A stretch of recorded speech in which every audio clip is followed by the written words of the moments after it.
Sadly काफी दुख के साथ ये बताना पड़ रहा है कि लोकेश कनगराज की न्यू मूवी कूली या फिर कह लो कि Coolie the power house is turns out to be a cheap copy of his own film Vikram. अगर ये चीप वर्ड यहाँ पर कुछ ज्यादा ही ब्रूटल हो गया है लोकेश कनगराज की मूवी के लिए, तो मैं तुम्हारे को एक सीधा सा सिंपल स्टेटमेंट दे देता हूँ कि यहाँ पर जैसे विक्रम बनाई लोकेश कनगराज ने उनके आइडल यानी कि कमल हसन के साथ, उसने जो मैजिक क्रिएट किया वही सेम मैजिक वो क्रिएट करना चाहते थे कूली के साथ। And honestly he failed. Our new age director failed just like Nelson, जो कि उन्होंने बीस्ट के साथ किया था। ओके, तो मेरा रोना धोना हो गया है। अब मैं तुमको इस वीडियो का फॉर्मेट बताता हूँ कि यहाँ पर फर्स्ट टाइम मैंने किसी मूवी की एंडिंग को एक्सप्लेन करने के लिए उसको 5 पार्ट्स में डिवाइड किया है। सर्वप्रथम quick recap of the basic story line of the movie. Secondly की प्लॉट ट्विस्ट रिवील, स्पॉइलर यहाँ पर बहुत सारे होंगे, so spoiler alert. Thirdly characters final decisions. 4 open ending clarification, maybe Coolie part 2 और LCU कनेक्शन है, नहीं हो सकता है। And last but not the least, impact note, यानी कि इस मूवी ने क्या इम्पैक्ट किया मुझ पर और पॉप कल्चर पर। और सीरियसली बोलूं,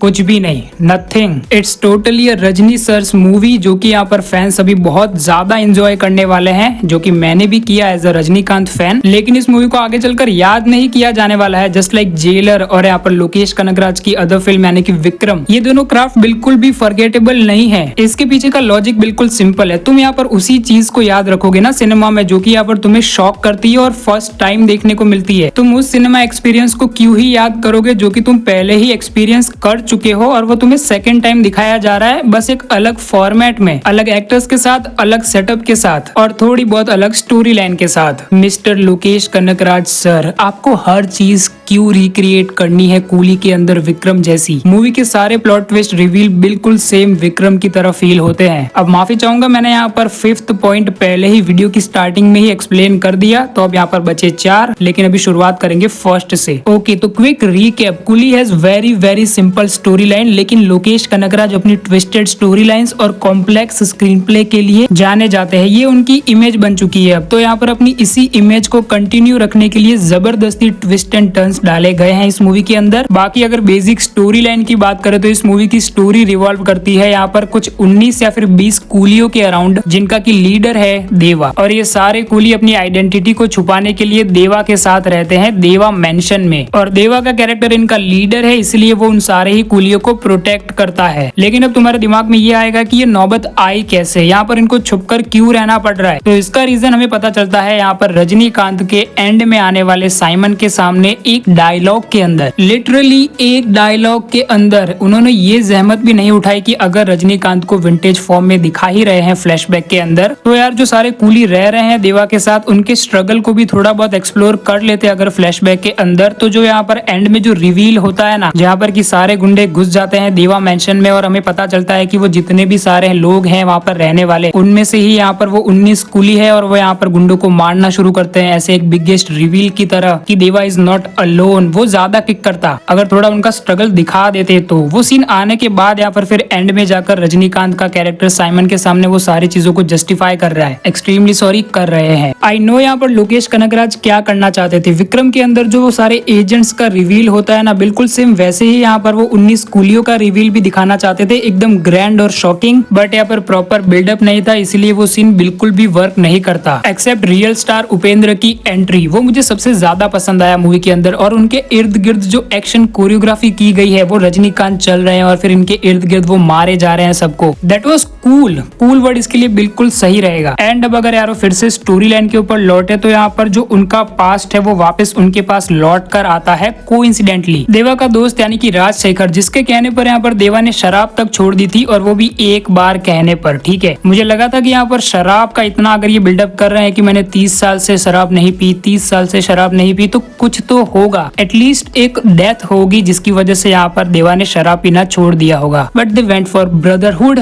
ओके, आफ्टर 30 इयर्स यहाँ पर वो सारे अपनी जिंदगी जी रहे होते हैं कि यहाँ पर जो प्रकाश राज कनगराज का कैरेक्टर है यानी कि राजशेखर, जो कि देवा का दोस्त भी है, वो अपनी फाइनेंशियल प्रॉब्लम्स की वजह से यहाँ पर साइमन नाम के एक स्मगलर के साथ किसी इलीगल एक्टिविटी में जुड़ जाता है, क्योंकि वो उसकी बेटी को मारने की धमकी भी देता है। और मेनली इसी रीजन की वजह से यहाँ पर उसको साइमन के साथ जुड़ना पड़ता है। और वो इलीगल एक्टिविटी होती है यहाँ पर जो साइमन जिनको भी मारता है उन सारी ही बॉडीज को वैनिश करना, और वो भी एक चेयर की मदद से, एक इलेक्ट्रिक चेयर जो कि यहाँ पर राजशेखर ने ही इन्वेंट की है। एंड देन सडनली राजशेखर की डेथ हो जाती है और उसकी तीनों बेटियां हो जाती है अनाथ। तो यहाँ पर जो अपना मेन हीरो है यानी कि देवा, उसके पास अभी दो काम है, यहाँ पर राजशेखर की बेटियों को प्रोटेक्ट भी करना है और साथ ही साथ में यहाँ पर राजशेखर के खूनी को भी ढूंढना है। तो इसी वजह से यहाँ पर उस चेयर को ऑपरेट करने के लिए यहाँ पर राजशेखर की बड़ी बेटी को साथ लेकर वो साइमन के अड्डे पर जाता है और उसके साथ जुड़ जाता है। तो अब यहाँ पर देवा और यहाँ पर श्रुति हसन का कैरेक्टर यानी कि राजशेखर की बड़ी बेटी, उन्हीं की जर्नी के बीच में कई सारे ट्विस्ट एंड टर्न्स हमारे मुंह पर फेंक कर मारे जाते हैं। एंड यस, अभी सेकेंडली हम बात करने वाले हैं इस मूवी के सारे ट्विस्ट एंड टर्न्स के बारे में, और यहाँ पर काफी हैवी स्पॉयलर्स होने वाले हैं, इसलिए स्पॉइलर अलर्ट। तो इस मूवी की स्टोरी लाइन के अंदर 4 मेजर प्लॉट ट्विस्ट है, जिनके ऊपर की एक एक कर अभी बात करना शुरू करते हैं। तो सबसे पहला जो प्लॉट ट्विस्ट है वो शॉकिंग था लेकिन इम्प्रेसिव नहीं, जब ये रिवील होता है कि यहाँ पर 8 सालों से साइमन का राइट हैंड रहने वाला और यहाँ तक कि उसकी जान तक बचाने वाला जो उसका राइट हैंड है यानी कि दयाल, जिसको की प्ले किया है सोबिन शाहिर ने, वही असली पुलिस का खबरी है। देखो ये उस टाइम पर शॉकिंग तो लग जाता है लेकिन इतना सेटिस्फैक्टरी प्लॉट ट्विस्ट नहीं लगता, क्योंकि यहाँ पर ब्लैंक स्क्रीन का यूज किया है इसको दिखाने के लिए उन्होंने। एंड ये हम लोकेश कनगराज के क्राफ्ट और स्क्रीन प्ले से एक्सपेक्ट बिल्कुल भी नहीं करते हैं। एंड हाँ, मैं रीजन भी बताता हूँ कि यहाँ पर वो ट्विस्ट इतना ज्यादा सेटिस्फैक्टरी क्यों नहीं लगता, क्योंकि उस टाइम पर हमारे दिमाग में ये सारे सवाल घूम रहे होते हैं कि अगर ये पुलिस का इन्फॉर्मर है तो उसने अपने दूसरे इन्फॉर्मर साथी को क्यों मारा। हाँ, वो आगे चलकर रिवील किया जाता है कि यहाँ पर वो और उसकी साथ उसकी जो साथी है उसका भी एक प्लॉट ट्विस्ट है, आगे बात करते हैं। वो दोनों यहाँ पर पुलिस के खबरी ही बनकर नहीं रहना चाहते, वो थोड़ा बहुत पैसा भी कमाना चाहते हैं, इसलिए वो यहाँ पर एक सिक्के के दोनों पहलुओं को ध्यान में रखकर एक गोल्ड डिगर की तरह प्ले करना चाहते हैं, जो ना इसकी ना उसकी। एंड अब सेकंड रिवील है कि यहाँ पर जो साइमन का बेटा होता है उसकी जो लव इंटरेस्ट होती है वो यहाँ पर दयाल की वाइफ होती है और वो भी पुलिस वाली होती है। इन शॉर्ट, एजेंट टीना की रेप्लिका बनाने की कोशिश की है, जिसमें कि वो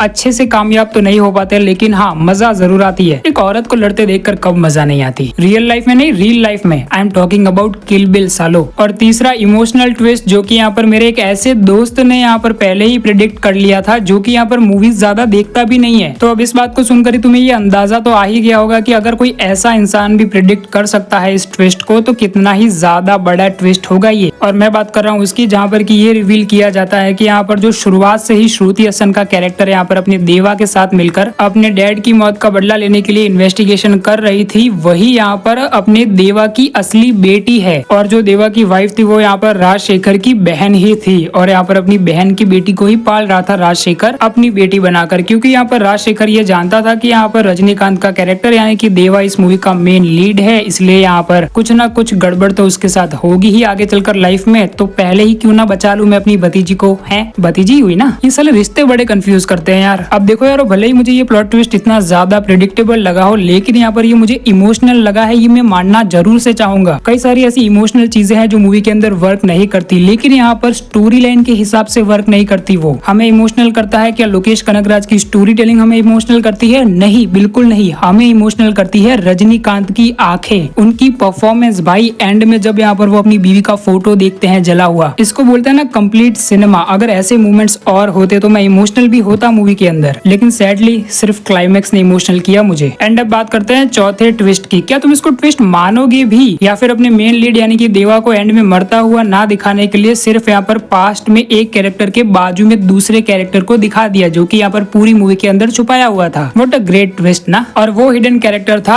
आमिर खान का कैरेक्टर दाहा, जिसको लेकर कि मैं पर्सनली काफी ज्यादा एक्साइटेड था, क्योंकि उनका लुक एकदम कमाल का निकल कर आया था और ट्रेलर के अंदर भी वो काफी अच्छे लग रहे थे और मूवी के अंदर भी वो काफी अच्छे लगे हैं। वो काफी अच्छे लगे हैं। क्या वो अच्छे फील हुए हैं रोलेक्स की तरह? नहीं, बिल्कुल नहीं। रोलेक्स इतना ज्यादा हिट इसीलिए करता है क्योंकि यहाँ पर लोकेश कनगराज की स्टोरी टेलिंग वहाँ पर पीक करती है। और यहाँ पर कूली के अंदर आमिर खान का कैरेक्टर दाहा बस एक रोलेक्स का सस्ता फनी प्लस डेंजर वर्जन बनकर रह जाता है। एंड नाउ थर्ड पॉइंट है कैरेक्टर्स के फाइनल डिसीजंस। इसको मैं काफी अच्छे से एक्सप्लेन नहीं कर सकता क्योंकि फाइनल डिसीजंस दिखाए ही नहीं गए हैं। सभी कैरेक्टर्स यहाँ पर देवा के साथ ही कनेक्टेड है, तो जो देवा का फाइनल डिसीजन वही सारे लोगों का। तो देवा एंड में डिसाइड करता है कि सब कुछ पहले जैसा ही होगा होगा और वो अपने जितने भी सारे बचे हुए कूली भाई है उनकी सारी रक्षा करेगा वो। और यहाँ पर जो दाहा का कैरेक्टर है वो यहाँ पर देवा के सामने एक प्रपोजल रखता है कि तुम मेरे राइट हैंड बन जाओ। लेकिन यहाँ पर अपने रजनीकांत का कैरेक्टर है तो ऐसे तो कैसे किसी का राइट हैंड बनेगा, तो वो यहाँ पर दाहा के बाप को जाकर धमकाता है कि समझा ले अपने लौंडे को, ये कुछ ज्यादा ही उछल रहा है। और अब अपने फोर्थ पॉइंट यानी कि ओपन एंडिंग की बात करें तो मूवी के अंदर यही ओपन एंडिंग है कि यहाँ पर दाहा का कैरेक्टर आगे चलकर क्या करने वाला है। क्योंकि यहाँ पर दाहा के कैरेक्टर का एक डायलॉग है जहाँ पर कि वो ये कहता है कि तुमने मेरे दोस्त को मारा है, उसका बदला तो मुझे लेना ही पड़ेगा ना। तो अब बताइए कब ज्वाइन कर रहे हैं आप मुझे। अब वी ऑल नो कि यहाँ पर ही रजनीकांत वाला कैरेक्टर, तो वो ऐसे तो कैसे किसी को ज्वाइन करेगा और किसी के अंडर काम करेगा। ऑफ कोर्स वो नहीं करने वाला। और इसी वजह से यहाँ पर पॉसिबिलिटीज बन जाती है कूली के पार्ट 2 की, जो कि यहाँ पर शायद से अनी ने कंफर्म भी किया है अपने एक इंटरव्यू में। अब ये रूमर है या फिर सच न्यूज वो तुम मुझे कमेंट्स में लिख के बताओ। और हाँ, सारे पॉइंट्स पूरे हो चुके हैं। अब आई थिंक कि मैंने सब कुछ कवर कर लिया है। अगर नहीं किया तो आगे भी वीडियोस बनाने का ट्राई करूंगा। बाकी अब अगर ये वीडियो पसंद आया तो इस वीडियो को एक लाइक मार देना, और अगर कुछ ज्यादा ही पसंद आ गया है तो इस चैनल को सब्सक्राइब भी कर देना। नहीं, ज्यादा पसंद आने की जरूरत नहीं है, वैसे भी कर सकते हो। और तुम्हारा क्या ओपिनियन बनता है कूली को लेकर वो भी मुझे कमेंट्स में लिख के जरूर से बताना।